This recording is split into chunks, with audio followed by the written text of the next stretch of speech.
أعوذ بالله من الشيطان الرجيم بسم الله الرحمن الرحيم قل إن كانت لكم الدار الآخرة عند الله خالصة من دون الناس فتمنوا الموت إن كنتم صادقين ولن يتمنوه أبدا بما قدمت أيديهم والله عليم بالظالمين ولتجدنهم أحرص الناس على حياة ومن الذين أشركوا يود أحدهم لو يعمر 1000 سنة وما هو بمزحزحه من العذاب أن يعمر والله بصير بما يعملون صدق الله مولانا العلي العظيم وبلغنا نبيه ورسوله الكريم تو کہ اگر آخرت کا گھر تمہارے لیے اللہ کے ہاں خالص ہے لوگوں سے ہٹ کر تو تمنا کرو موت کی اگر تم سچے ہو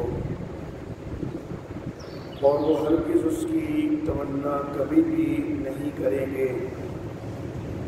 وجہ اس کے کہ جو ان کے ہاتھوں نے آگے بھیجا اور اللہ جاننے والا ہے ظالموں کو اور البتہ تو پائے گا سب سے زیادہ حریص لوگوں میں سے دنیا کی زندگی پر ان کو اور ان سے بھی بڑھ کر کہ جنہوں نے شرک کیا ان میں سے ہر ایک چاہتا ہے کہ عمر دیا جائے 1000 سال اور اس کو عذاب سے بچا سکنے والا نہیں ہے کہ اس کو عمر دی جائے اور اللہ دیکھنے والا ہے جو کچھ وہ کرتے ہیں۔ محترم احباب، بنی اسرائیل کے حالات کے 5 انواع گزشتہ دروس میں گزر چکے ہیں۔ اس کے بعد بنی اسرائیل کا ایک شکوہ اور اللہ رب العزت کی طرف سے 5 انداز میں شکوہ کا جواب، یہ بھی گزشتہ درس میں ذکر کیا جا چکا۔ آج کے درس میں جو آیات مبارکہ تلاوت کی گئی ہیں ان میں یہودیوں کے کچھ غلط دعووں کے جواب میں ایک بات فرمائی گئی ہے کہ جس کو ہم مبالغہ کا چیلنج بھی کہہ سکتے ہیں۔ جو آیات مبارکہ میں نے تلاوت کی ہیں ان کا مفہوم 2 انداز میں ہو سکتا ہے۔ ایک تو یہ کہ یہ ان کے کچھ غلط دعووں کے جواب میں اللہ رب العزت نے یہ بات ارشاد فرمائی ہے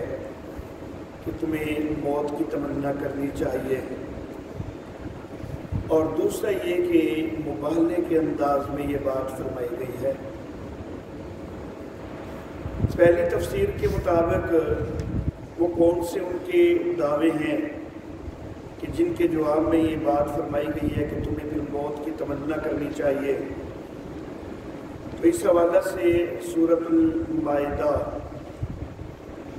المائدہ کی آیت نمبر 18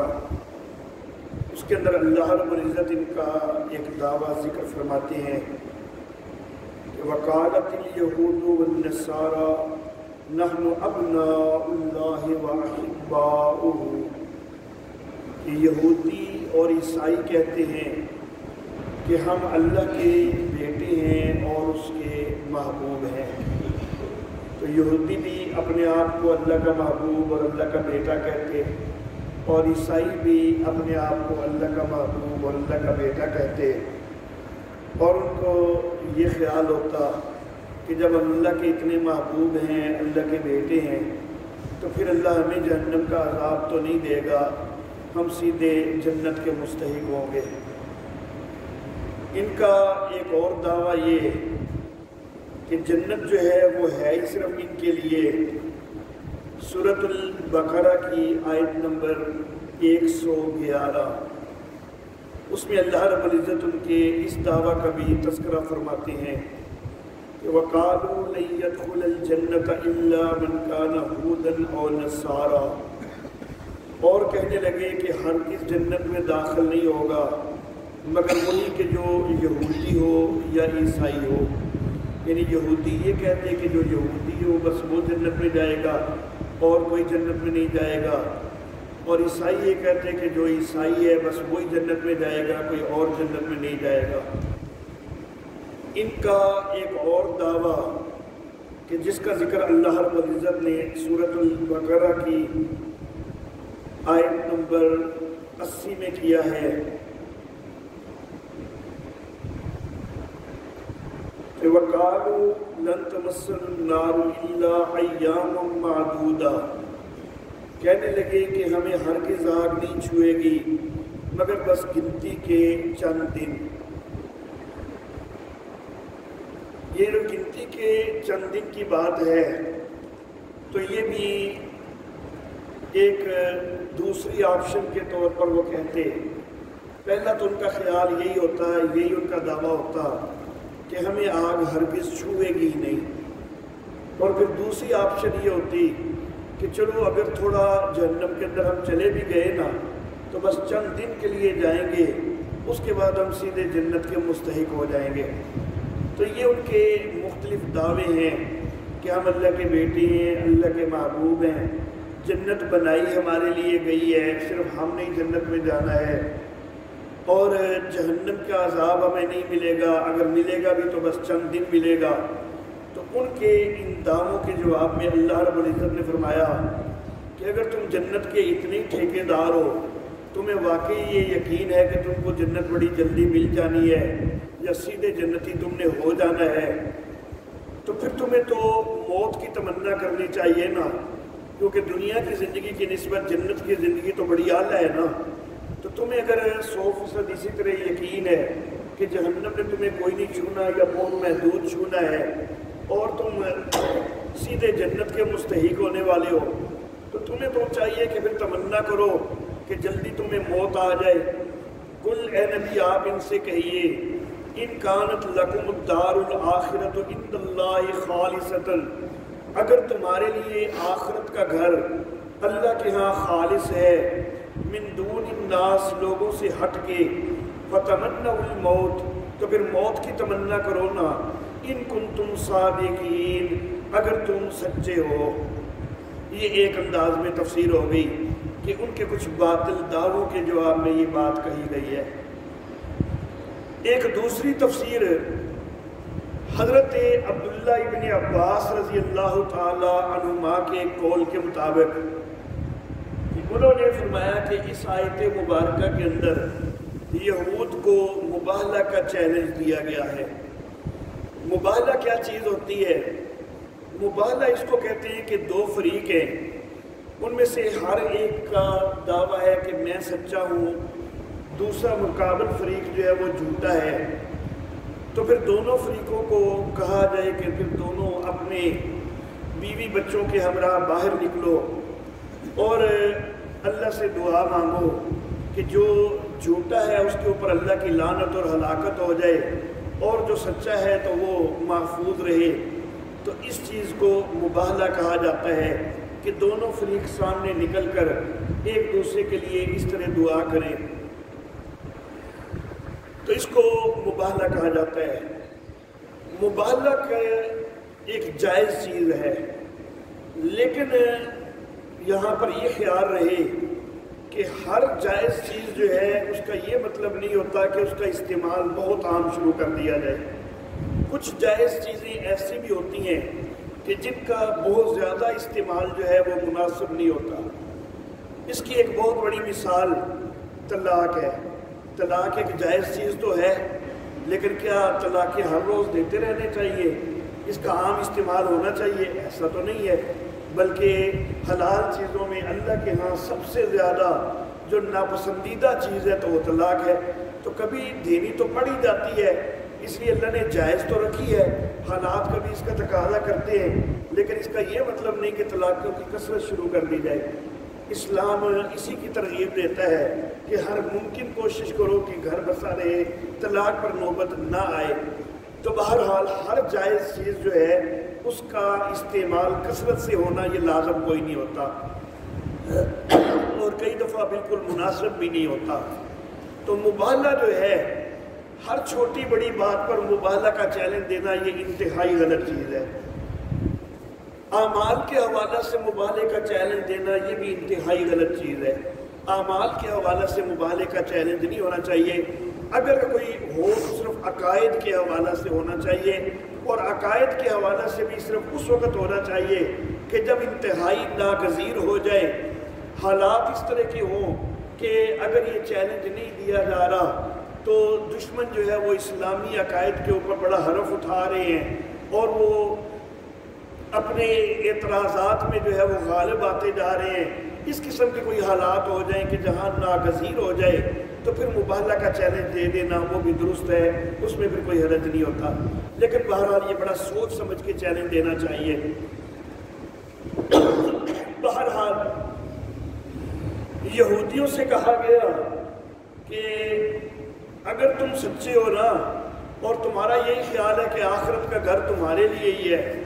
اور تمہارا یہ دعویٰ ہے کہ بس تورات کے بعد کوئی اور اللہ کا کلام کوئی نہیں ہے، ہمارا دعویٰ ہے یہ قرآن حکیم بھی اللہ کا کتاب ہے، سیدنا عیسیٰ علیہ السلام پر انجیل نازل ہوئی، وہ بھی اللہ کی طرف سے نازل ہوئی، سیدنا داؤد علیہ السلام پہ زبور نازل ہوئی، وہ بھی اللہ رب العزت کی کتاب ہے۔ ہم تو انبیاء کے صحیفے جو حضرت موسیٰ علیہ السلام سے پہلے ہیں، یہ خود حضرت موسیٰ علیہ السلام پر ہیں، ہم تو ان کو بھی مانتے ہیں، کتابیں جو ان کے اوپر ہے ان پر کتاب ہے اس کو بھی مانتے ہیں، بعد والی کتابوں کو بھی مانتے ہیں، لیکن تم یہ دعویٰ رکھتے ہو کہ حضرت موسیٰ علیہ السلام پر تورات نازل ہوئی اور بس تورات کے بعد اور کوئی کتاب نہیں۔ تو اگر تم اس دعوے میں سچے ہو تو آ جاؤ، پھر مبالغہ کر لو، تم بھی میدان میں نکلو، ہم بھی میدان میں نکلتے ہیں، موت کی تمنا کرتے ہیں کہ جو جھوٹا ہے اس کی ہلاکت ہو جائے، اس کی موت آ جائے، لیکن یہ اللہ رب العزت فرماتے ہیں کہ وَلَن يَتَمَنَّوْهُ أَبَدًا، یہ ہرگز اس کی تمنا کوئی نہیں کریں گے۔ دعوے تو ان کے بہت بڑے بڑے تھے نا، کہ جنت ہمارے لیے ہی بنائی گئی ہے، جہنم ہمیں چھوئے گی نہیں مگر چند دن، تو پھر ایسی صورتحال میں تو ان کو موت کی تمنا کرنی چاہیے نا۔ حضرت عمیر ابن حمام رضی اللہ تعالی عنہ، غزوہ بدر کا موقع ہے، کچھ کھجوریں اپنے ہاتھ میں ہیں یا توشہ میں ہیں، اور نبی اکرم صلی اللہ علیہ وآلہ وسلم کی آواز سنتے ہیں کہ نبی اکرم صلی اللہ علیہ وسلم صحابہ کرام کو جہاد کے لیے ابھار رہے ہیں،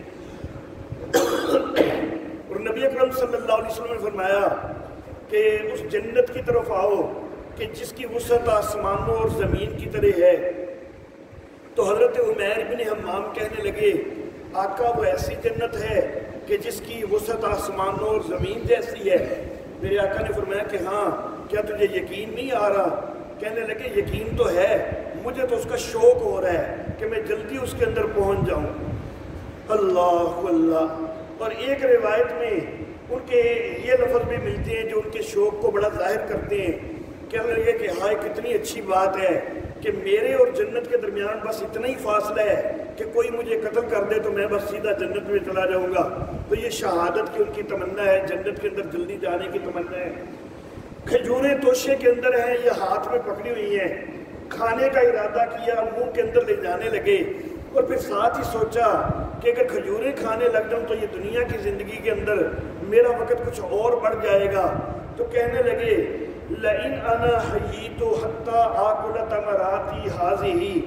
اگر میں اتنی دیر اور زندہ رہوں کہ اپنی یہ کھجوریں کھا لوں تو إِنَّهَا لَحَيَاتٌ طَوِيلَةٌ، تو یہ تو میں نے بڑی لمبی زندگی گزار لی، مجھے ایسی لمبی زندگی کوئی نہیں چاہیے، مجھے تو جنت چاہیے۔ تو وہ کھجوریں جو بالکل کھانے لگے تھے تو ان کو پھینک کے تو جلدی سے دشمنوں کے اندر گھس پڑے، ان کے اوپر حملہ کر دیا، اور پھر لڑتے لڑتے شہید ہو گئے۔ غزوہ احد کے موقع پر ایک ایسی صورتحال بھی بن گئی ایک وقت کہ صحابہ کرام رضوان اللہ علیہم اجمعین ان کے قدم اکھڑ گئے اور کئی صحابہ کرام رضوان اللہ علیہم اجمعین پیچھے کی طرف بھاگنے تک پر بھی مجبور ہو گئے۔ اس موقع پر حضرت انس بن نضر رضی اللہ تعالی عنہ وہ اور آگے کی طرف بڑھ رہے ہیں اور وہ ساتھ آواز لگا رہے ہیں کہ واہن لریح الجنہ اجدہ دون احد، کہ جنت کی ہوا، جنت کی خوشبو کتنی اچھی ہے، میں اس کو احد کے پیچھے سے جو ہے وہ پا رہا ہوں، مجھے جنت کی خوشبو آ رہی ہے احد کے پیچھے سے۔ اور وہ تیزی سے آگے بڑھتے ہیں اور آگے بڑھتے ہوئے دشمنوں پہ حملہ آور ہوتے ہیں اور پھر لڑتے لڑتے شہید ہو جاتے ہیں۔ تو جنت جس کو یقین ہے کہ مجھے ملنی ہی ملنی ہے تو وہ تو پھر جلدی کی تمنا کرتا ہے۔ تو اگر یہ یہودی بھی یہ سمجھتے ہیں کہ ان کو سیدھا جنت میں ہی جانا ہے تو یہ بھی تمنا کرے نا، لیکن اللہ فرماتے ہیں کہ نہیں، یہ نہیں کریں گے، لن یتمنوہ ابدا، یہ ہرگز بھی اس کی تمنا نہیں کریں گے۔ کیوں نہیں کریں گے؟ بما قدمت ایدیہم، بوجہ اس کے کہ جو ان کے ہاتھوں نے آگے بھیجا۔ ان کو پتہ ہے ہم نے کیا کرتوت کیے ہوئے ہیں، ہم نے کس طرح کی حکم عدولیاں کی ہوئی ہیں، ان کو پتہ ہے ہم نے کتنے نبیوں کی تکذیب کی ہوئی ہے، کتنے نبیوں کو شہید کیا ہوا ہے۔ خود نبی اکرم صلی اللہ علیہ وسلم کی تکذیب کر رہے ہیں، ان کو بھی شہید کرنے کے منصوبے بنا رہے ہیں، تو ان کو سارے اپنے کرتوتوں کا پتہ ہے نا، تو اس لیے یہ کبھی بھی جو ہے وہ موت کی تمنا نہیں کریں گے۔ واللہ علیم بالظالمین، اور اللہ جاننے والا ہے ظالموں کو۔ وَلَتَجِدَنَّهُمْ أَحْرَصَ النَّاسِ عَلَىٰ حَيَاتٍ، موت کی تمنا کرنی تو بڑی دور کی بات۔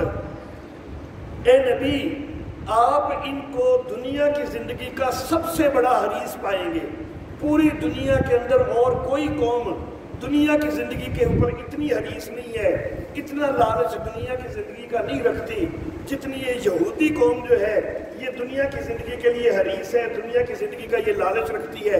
اتنی کہیں بھی اور کوئی قوم موجود نہیں ہے۔ یہ اللہ رب العزت نے نبی اکرم صلی اللہ علیہ وسلم کو یہ بات ارشاد فرمائی، اور یہ آج تک بھی جو ہے وہ اس کی تصدیق ہو رہی ہے کہ دنیا جمع کرنے کے اندر یہودی سب سے آگے بڑھنے کی ہمیشہ جو ہے وہ کوشش کرتے رہتے ہیں۔ تو اے نبی، آپ تو ان کو لوگوں میں سے سب سے بڑھ کر دنیا کا حریص پائیں گے۔ وَمِنَ الَّذِينَ أَشْرَكُوا، حتیٰ کہ مشرکوں سے بھی بڑھ کر یہ دنیا کے حریص ہیں۔ عرب کے جو مشرکین تھے نا، وہ آخرت کو نہیں مانتے تھے،